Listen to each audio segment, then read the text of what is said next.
Silakan duduk Bapak Ibu. Shalom. Mari kita membuka firman Tuhan di pagi hari ini di dalam Injil Matius pasal 24 ayat 37 sampai dengan ayat yang ke-44. Matius pasal 24 ayat 37 sampai dengan ayat yang ke-34. Saya minta kita untuk membaca bergantian. Saya baca ayat yang ganjil dan saudara baca ayat yang benar dan seterusnya. Lukas pasal 24 ayat 37, demikian firman Tuhan. Sebab sebagaimana halnya pada zaman Nuh, demikian pula halnya kelak pada kedatangan Anak Manusia.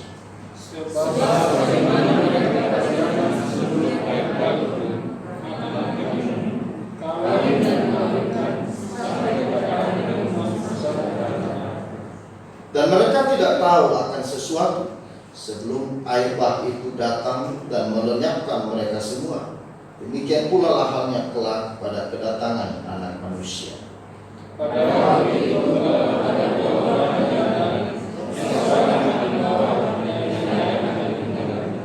Kalau ada dua orang perempuan sedang memutar batu kilangan, yang seorang akan dibawa dan yang lain akan ditinggalkan. karena itu berjaga-jaga sebab kamu tidak tahu pada hari mana Tuhan akan datang.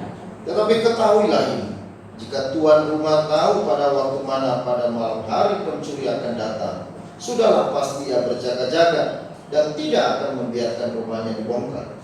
Sebab itu hendaklah kamu berjaga-jaga, karena manusia datang pada saat tidak diinginkan. Amin. Berbahagialah kita saudara-saudara yang telah membaca firman Tuhan ini, dan kita adalah orang yang lebih berbahagia yang percaya dan melakukan firman Tuhan. Ada satu kisah yang sangat tragis terjadi di Armenia. Itu tepatnya pada tanggal 7 Desember tahun 1998.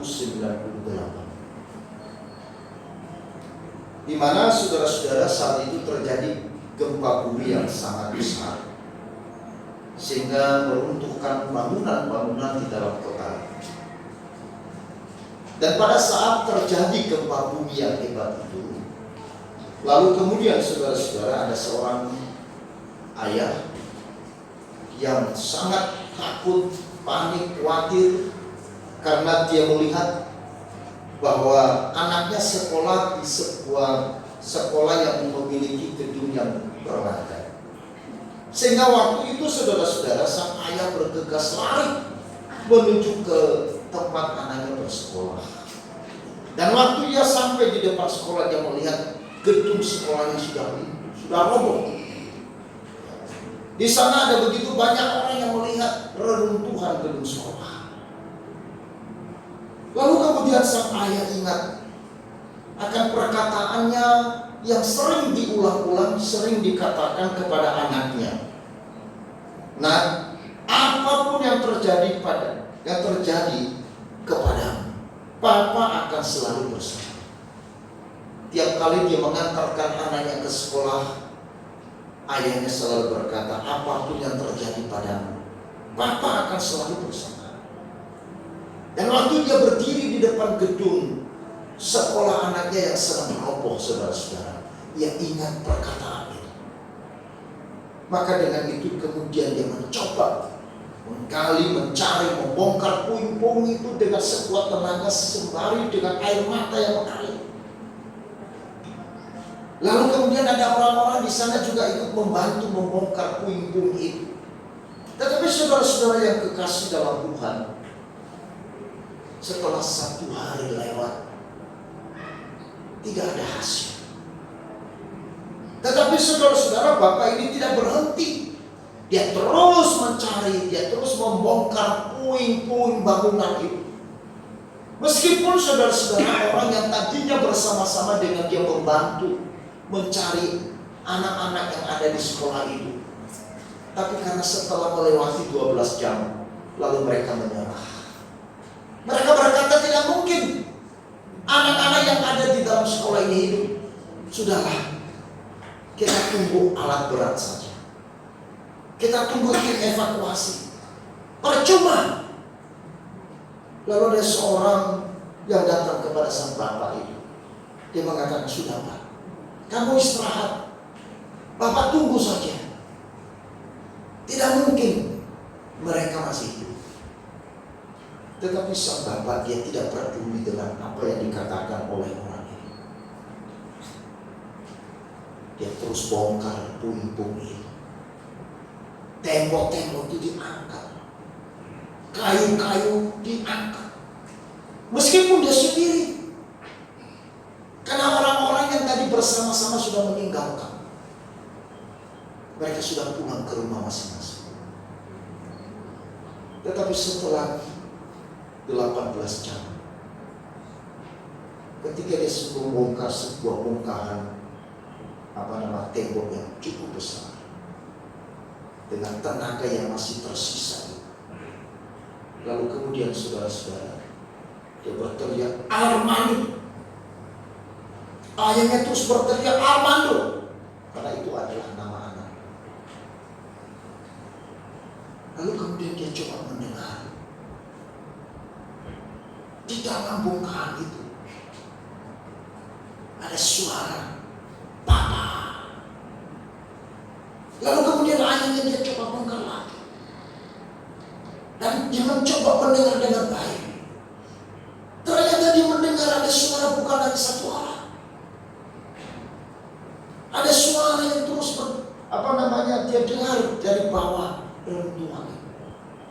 Lalu kemudian sang ayah dengan semangat, dengan pengharapan bahwa anaknya masih, dia terus bongkar sampai akhirnya bapak itu, anaknya Armando dan 14 anak sekolah lainnya itu bisa dievakuasi dengan selamat.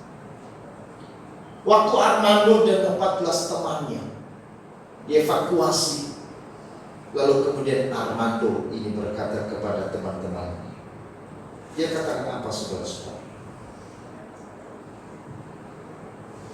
Lihat, aku tadi kan sudah bilang bahwa papaku pasti akan datang menyelamatkan kita. Ternyata Armando di tengah-tengah puing, di tengah-tengah reruntuhan, dia mencoba menghibur, menguatkan teman-temannya yang 14 orang. Dia katakan apa? Pasti papaku datang. Bertahan. Sebentar lagi papaku datang. Dan dia datang akan menyelamatkan kita. Janji yang sering diucapkan sang ayah kepadanya diingat oleh Armando. Bukan saja hanya diingat, tetapi dia percaya dan dia pegang janji itu. Dia yakin bahwa ayahnya tidak akan pernah membiarkan dan akan menolongnya ketika dalam kesulitan. Dan itulah terbukti. Saudara-saudara, apalagi akan janji Bapa di surga. Kalau seorang ayah di dunia berjanji kepada anaknya untuk bersama dengan anaknya, apalagi Bapa kita di surga.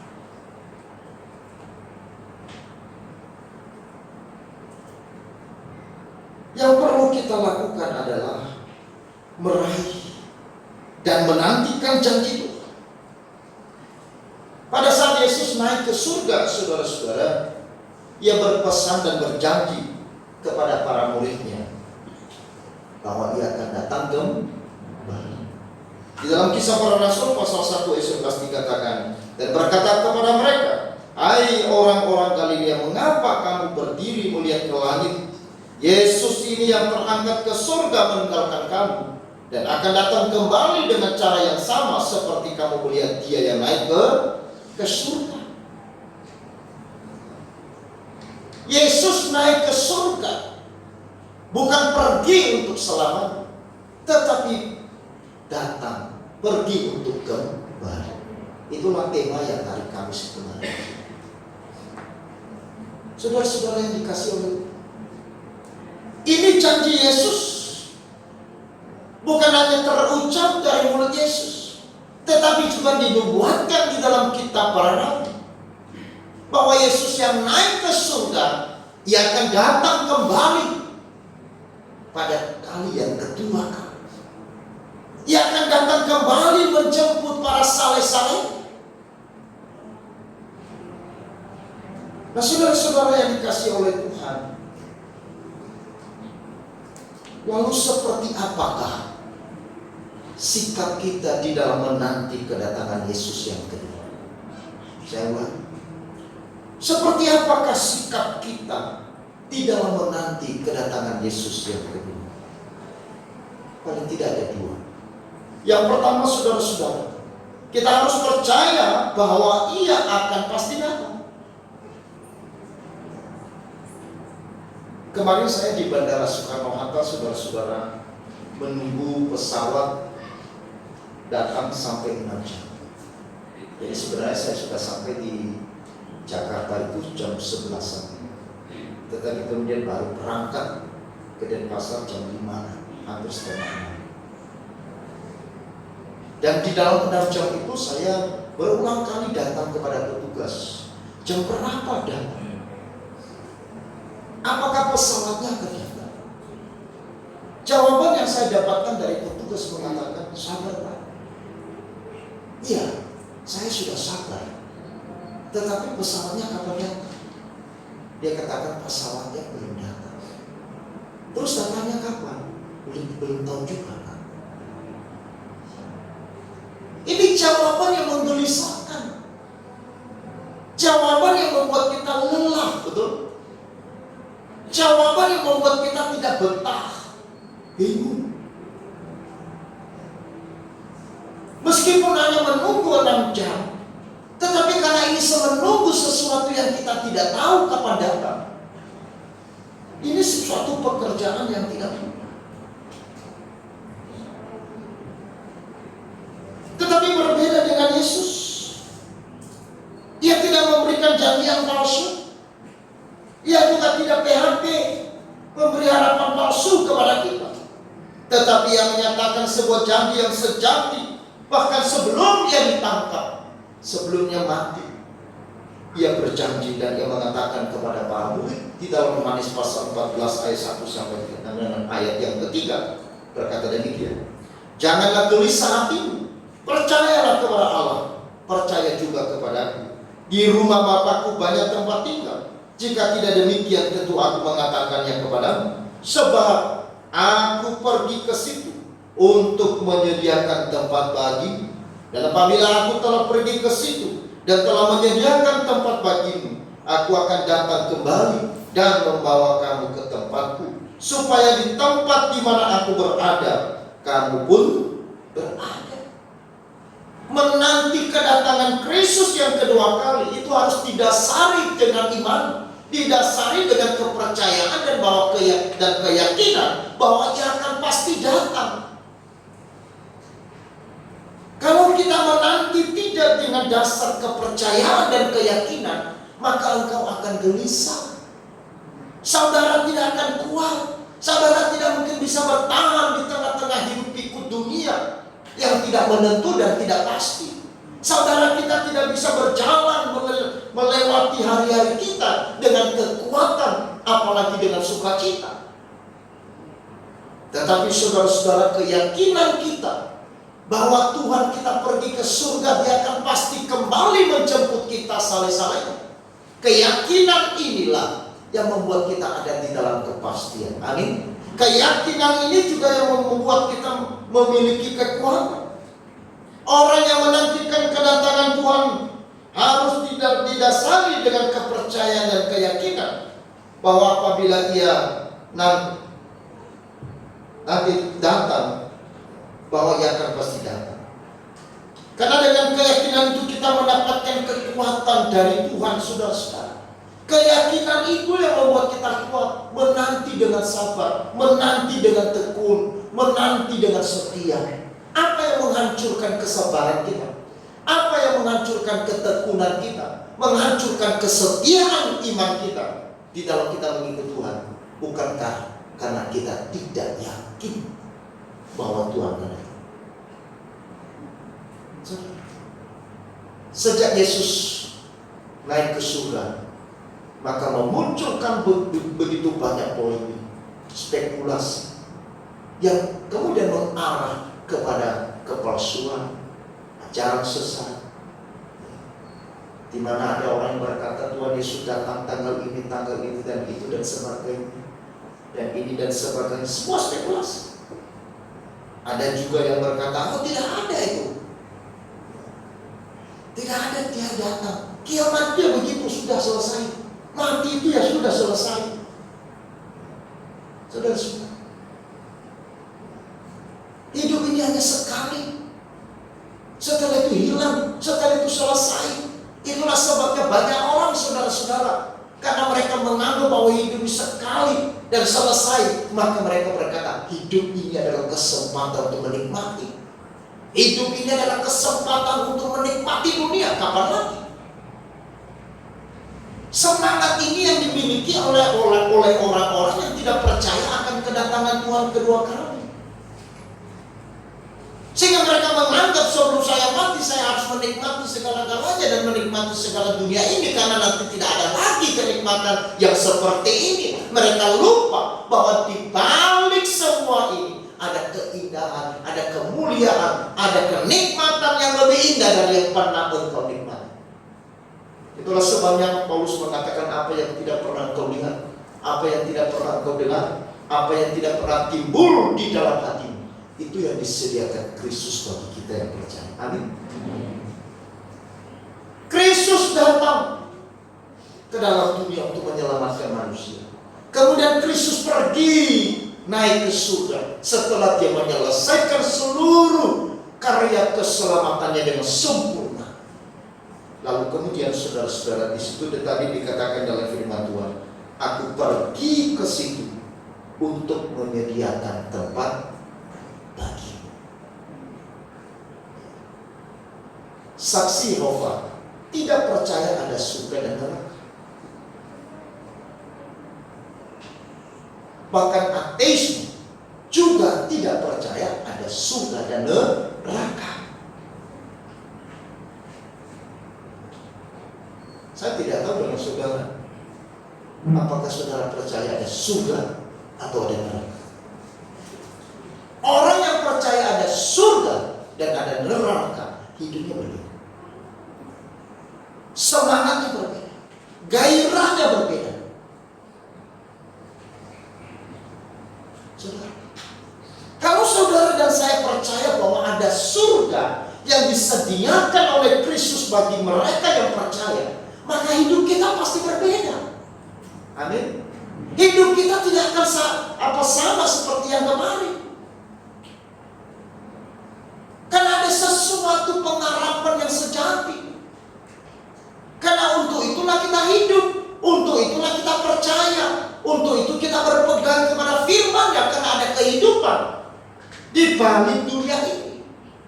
Karena segala sesuatu di dalam dunia ini, Alkitab mengatakan itu adalah fana, itu adalah sesuatu yang hilang, itu adalah sesuatu yang bisa hancur, yang bisa dibakar dan sebagainya. Tetapi Allah menyediakan sesuatu yang tidak fana, sesuatu yang tidak bisa hilang, tidak bisa dibakar dan sebagainya, disediakan di surga bagi kita yang percaya. Dan untuk itulah Yesus pergi ke surga, menyediakan tempat bagi kita. Saudara-saudara, makanya di dalam Yohanes pasal 6 ayat 47, barang siapa yang percaya kepada Yesus yang memiliki hidup kekal.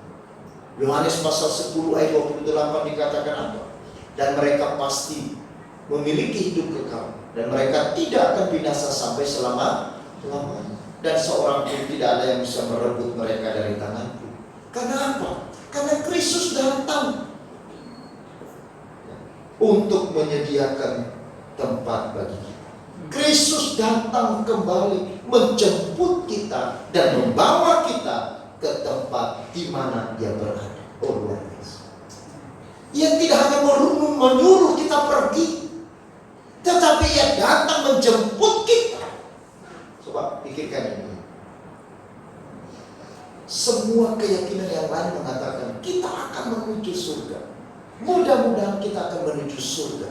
Tetapi Alkitab mengatakan, Yesus mengatakan, Dia tidak hanya memberi perintah untuk kita masuk surga. Kamu pergi ke surga ya, nanti saya tunggu di surga.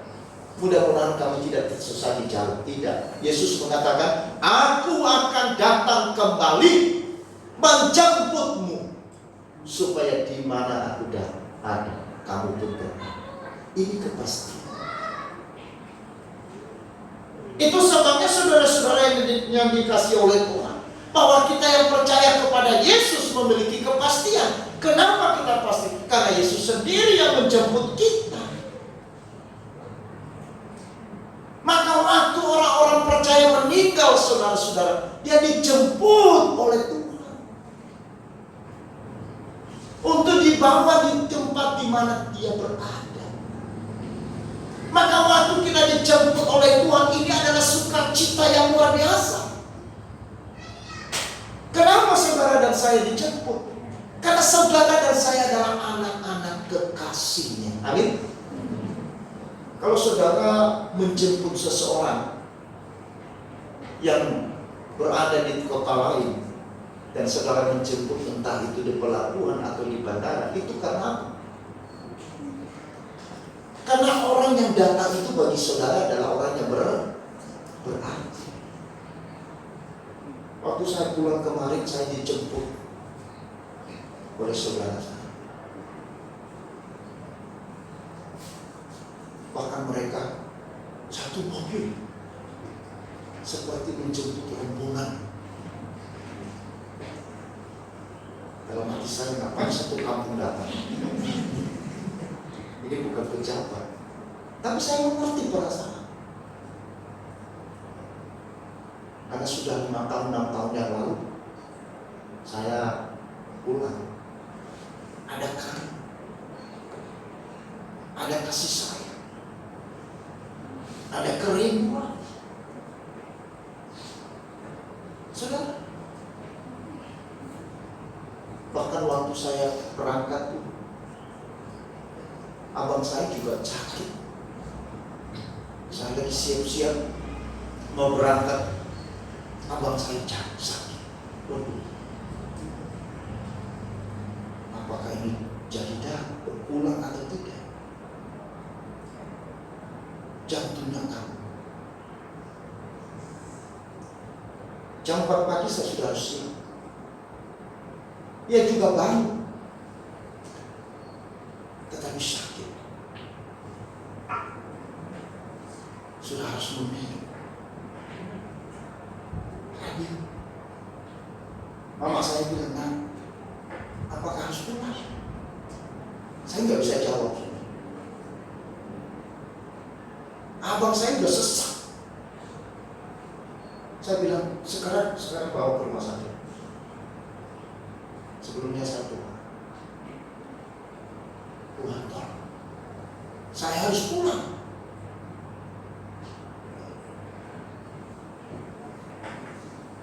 Lalu kemudian saya masuk kamar dan saya berdoa, Tuhan, berikan aku ini. Lalu setelah itu saya yakin dan saya bilang sama mama saya pulang. Apapun yang terjadi, kalaupun nanti terjadi sesuatu, kalau saya sudah sampai di Medan, telepon dan saya balik kembali. Kalau terjadi di Jakarta, saya akan kembali. Kalau terjadi di Bali, sudah sampai di Bali, saya akan kembali. Dan kemudian saudara-saudara, karena saya juga berangkat di jam yang sama, saya suruh abang saya dengan beberapa orang itu diantar di rumah sakit terdekat. Lalu kemudian keponakan balik dan dikatakan, ayo kita berangkat. Terus bapakmu gimana? Dia sudah mulai dekat.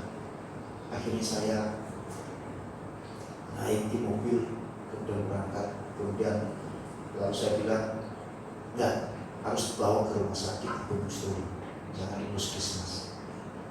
Begitu saya sampai di rumah sakit, abang saya bilang, saya sudah sembuh, saya mau ikut antarkan sampai di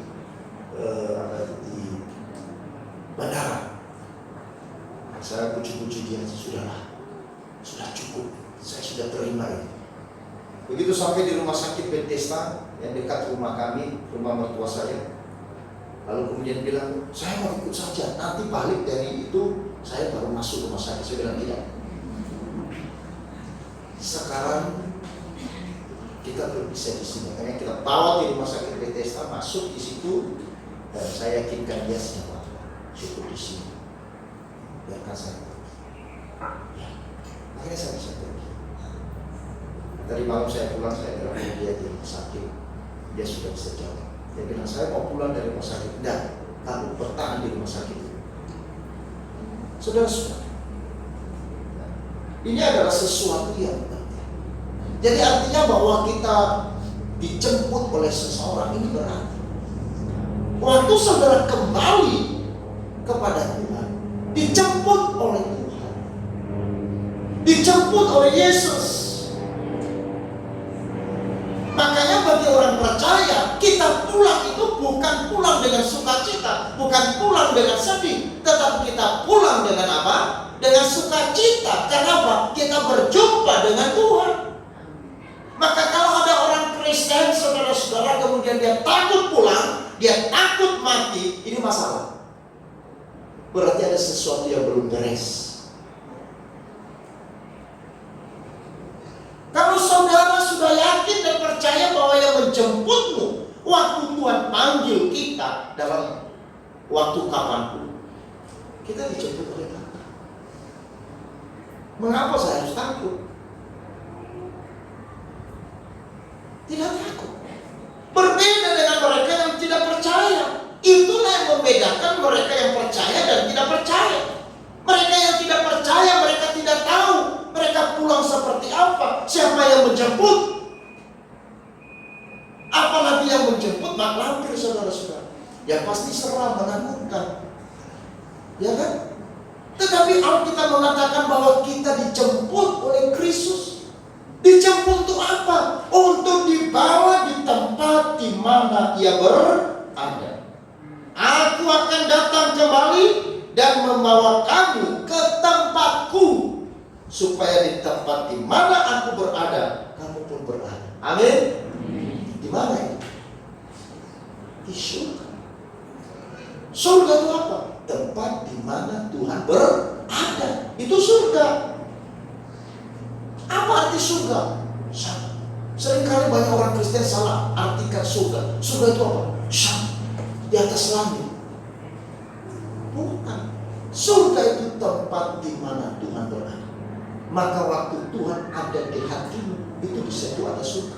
Waktu Tuhan ada di tempat ini, di sini juga ada surga. Amin. Nah kalau begitu berarti nggak ada surga yang menetap ada.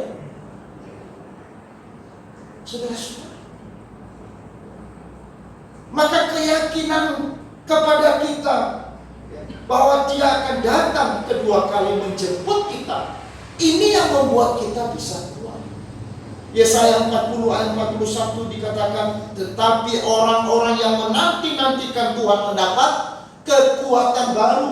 Mereka seumpama raja wali yang naik terbang. Dengan kekuatan sayapnya mereka berlari dan tidak menjadi lesu. Mereka berjalan dan tidak menjadi lelah. Tanpa pengharapan ini kita akan menjadi apa? Mangsa dari dunia ini. Kita akan hancur. Tetapi menanti-nantikan Tuhan, justru kita mendapatkan kekuatan baru. Kekuatan baru untuk berlari. Amin. Kekuatan baru untuk melayani. Kekuatan baru untuk berjalan mengikuti Tuhan. Karena tanpa kekuatan kita akan menjadi lelah. Kita akan menjadi lesu.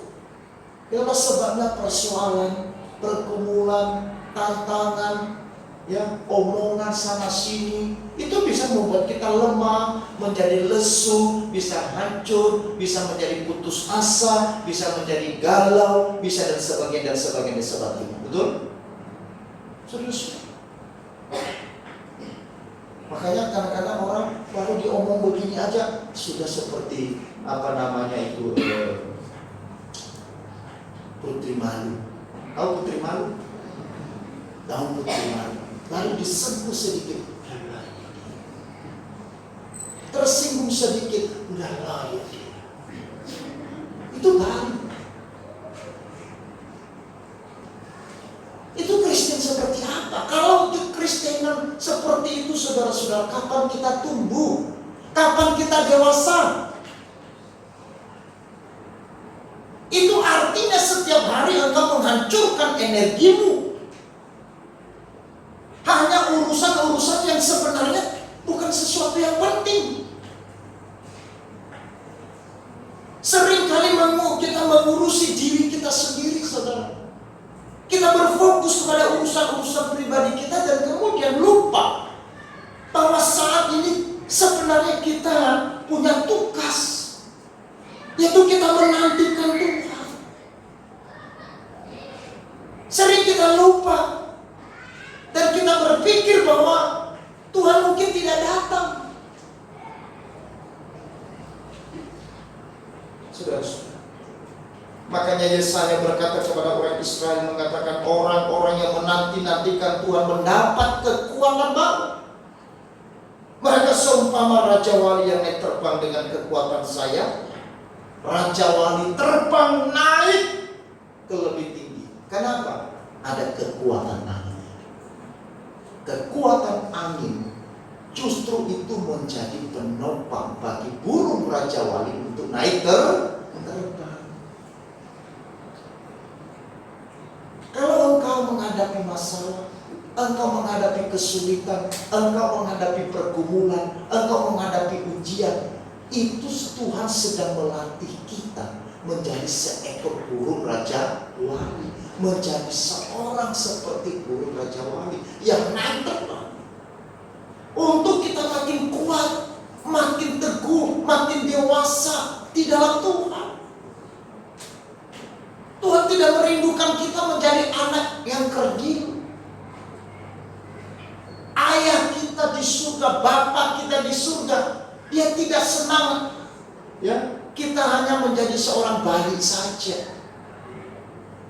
Berpuluh-puluh tahun bayi, kesukaannya hanya susu dan bubur sun. Sudah umur 50 tahun masih konsumsi bubur sun. Kalau sakit boleh. Kadang-kadang kita harus minum makanan keras, makanan yang keras. Kita makan makanan yang keras supaya kita bertumbuh.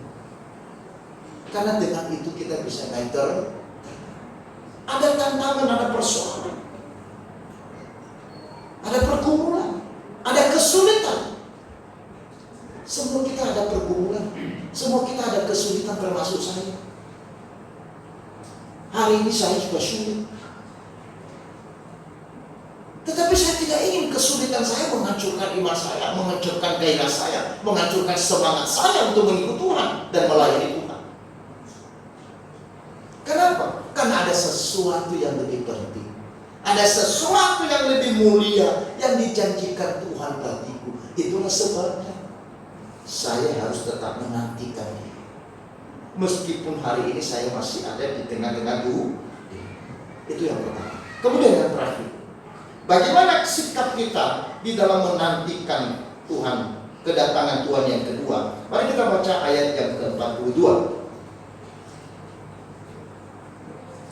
Ayat 42 kita baca bersama-sama. 1, 2, 3. Karena itu berjaga-jagalah, sebab kamu tidak tahu pada hari mana Tuhan mendatang.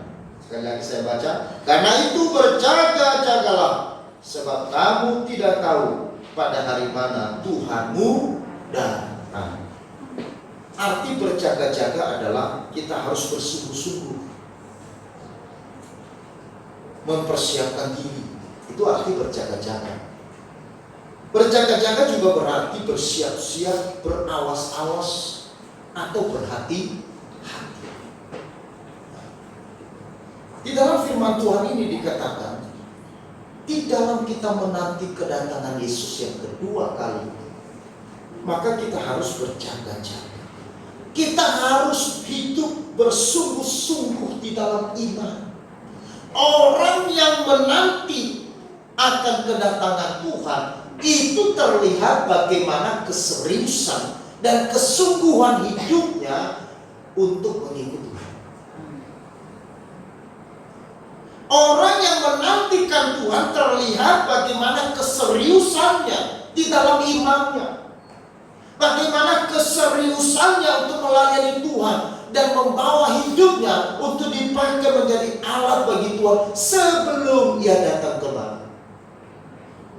Orang yang menantikan Tuhan, dia akan terus berjaga-jaga. Dia akan terus mempersiapkan dirinya seperti menyambut sang mempelai. Orang yang menantikan Tuhan adalah orang yang terus berhati-hati. Mengapa kita harus berjaga-jaga, Bapak Ibu?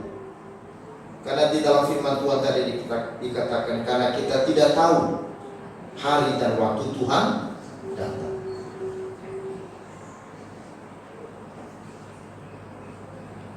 Sebab kamu tidak tahu pada hari mana Tuhanmu. Karena itulah kita berjaga-jaga. Tuhan sudah berkata, aku akan datang kembali. Tetapi soal tanggalnya, soal harinya, dia tidak memberitahu. Dia hanya menyuruh kita berjaga-jaga. Artinya kamu harus bersiap-siap, bersungguh-sungguh. Harus melakukan dengan tekun, dengan setia, seperti apa yang dilakukan oleh seorang Nuh. Di dalam ayat 37, sebagaimana halnya pada zaman Nuh, demikian pula halnya kelak pada kedatangan anak manusia. Saudara-saudara, luar biasa. Ketika Tuhan memberikan perintah kepada Nuh, dia mengatakan bahwa nanti aku akan membumi hanguskan dunia ini dengan air bah. Lalu kamu harus buat bahtera. Tapi sebelum itu Nuh, dia sudah menyampaikan kepada orang-orang di sekitar dia, kepada orang-orang yang ada di muka bumi. Dia memberitahukan kepada mereka bahwa ada hari Tuhan akan membumi hanguskan dunia ini. Maka dari itu bersungguh-sungguhlah, bertobatlah, kembalilah kepada Tuhan. Tetapi saudara-saudara, bagaimana respon orang pada zaman itu? Mereka tidak mengindahkan. Mereka justru menganggapmu seperti orang gila. Apa-apaan ini loh? Mana ada itu air bah? Lalu lu mengatakan, karena itulah saya membuat bahtera ini. Lalu kemudian mereka mencibir lu, wah, ini sudah keterlaluan ini loh. Ini sudah lebih miring ini loh. Mana ada orang buat kapal di atas gunung yang tinggi. Nuh ini udah makin aneh. Tetapi kemudian mereka justru terjebak dengan rutinitas dunia. Di dalam ayat yang ke-38 saya baca, sebab sebagaimana mereka pada zaman sebelum air bah itu makan dan minum, kawin dan mengawinkan, sampai pada hari Nuh masuk ke dalam bahtera. Dan mereka tidak tahu akan sesuatu sebelum air bah itu datang dan melenyapkan mereka semua. Demikian pula halnya kelak pada kedatangan anak manusia. Manusia sibuk dengan hidup pikuk dunia. Mereka tidak peduli apa yang disampaikan oleh Tuhan. Mereka juga tidak memperduli apa yang dinasihati Nuh kepada mereka. Bukannya mereka ikut membantu Nuh untuk bersama-sama dengan Nuh, tetapi justru saudara-saudara mereka menyerang Nuh. Mereka justru menuduh Nuh sedang menyampaikan kabar yang tidak baik. Lalu kemudian di dalam waktu Nuh mengerjakan bahtera itu, seperti apa kehidupan mereka? Mereka terus fokus kepada dunia. Mereka terus fokus kepada keinginan daging. Mereka lupa bahwa Tuhan akan membumi hanguskan dunia. Maka itu sebabnya di sini dikatakan seperti itulah nanti kedatangan anak manusia. Banyak orang sibuk dengan urusan-urusan yang lain. Mereka menyibukkan diri mereka dengan perkara-perkara yang sementara. Kenapa mereka sibuk? Ya. Karena mereka tidak percaya kedatangan Tuhan. Karena kesibukan itulah yang kemudian mereka lupa akan janji. Kesibukan itu yang membuat mereka lupa bahwa Tuhan akan datang kembali. Di zaman akhir ini banyak manusia sibuk dengan urusan lain, sehingga tidak ada lagi waktu untuk berdoa, tidak ada lagi waktu untuk membaca Alkitab, tidak ada lagi waktu untuk datang ke gereja, tidak ada waktu lagi untuk melayani. Alasannya apa? Kenapa? Terlalu sibuk menjadi kata tren di dalam menjelang Tuhan datang. Sibuk kawin mengawin, sibuk untuk urusan yang lain. Kenapa? Karena manusia tidak percaya. Tetapi berbahagialah saudara dan saya hari ini yang kembali diingatkan oleh Tuhan bahwa Ia akan datang kembali. Kita boleh sibuk, tetapi tidak boleh lupa dengan Tuhan. Amin. Kita boleh punya kerjaan yang begitu luar biasa padatnya, tetapi engkau harus prioritaskan Tuhan di atas segala. Kita punya usaha yang menyibukkan kita dengan kesibukan yang lain, tetapi ingat engkau punya prioritas yang paling utama. Jangan dibalik segala. Tuhan memang yang memerintahkan kita untuk bekerja dan berusaha, tetapi Tuhan juga yang memerintahkan kepada kita untuk menguduskan hari ini. Maka itu sebabnya mari kita membangun kesetiaan kita, membangun kesabaran dan ketekunan kita di dalam Tuhan. Karena dengan itu saudara-saudara kita bisa menjadi orang yang berjaga-jaga. Kalau kita tidak akan bersungguh-sungguh, kita tidak mempersiapkan diri kita, kita tidak berawas-awas dan berhati-hati, maka kita akan terjebak dengan rutinitas dunia seperti yang dilakukan di zaman dulu, dan akhirnya mereka binasa.